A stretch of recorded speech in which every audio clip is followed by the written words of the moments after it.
Today's tutorial is going to be something very light, simple, unique and beautiful at the same time. So you're going to start by dividing your material into 50-50 division. You're going to close it up like this after the division. So you're going to hold it up in the closed up part, making pleats all through that part. Once you make pleats all through, the next thing you're going to do is trace the pleats downward a bit and grab your elastic band to replace your hand. So this is my band and I'm using it to replace my hand. Once I secure that particular place, I'm going to stretch the remaining part out like this and place on my head. I'm going to grab a rough pleat before placing on my head, folding an inch in and grabbing the excess towards the back.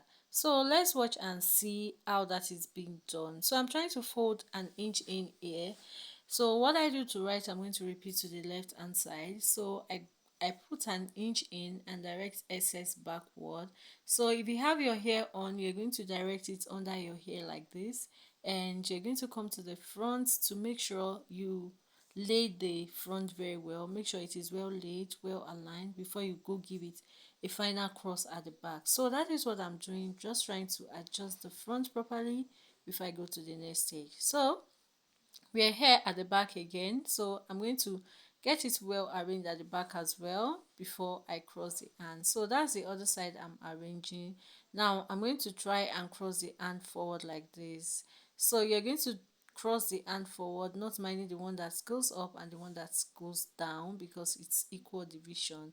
So we're going to direct all excess forward like this. You know, we have a band at the upper part, so we're going to raise the band up a bit, dip the excess fabric we have here, dip it in, and we're going to grab the other parts of the material and repeat the same process. Look for the band at the front as well and dip the excess fabric in.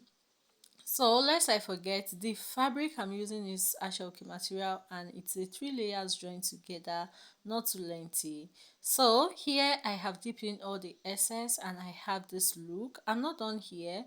I'm going to find a way to make it look more simple on my head. It's going to give me a simple look and a beautiful look. So I'm going to direct one edge down using an office pin to secure it and adjusting all adjustables. Now I'm going to proceed and look for the one I kept here, look for it and stretch it out to give me a roll shape. So I'm going to stretch it out like this, grabbing the edges together, and it's going to give me a roll shape. So if you have a bigger material left here, it's going to come out very bold. So I'm going to use office pin to secure that part to make it firm and look very nice on me.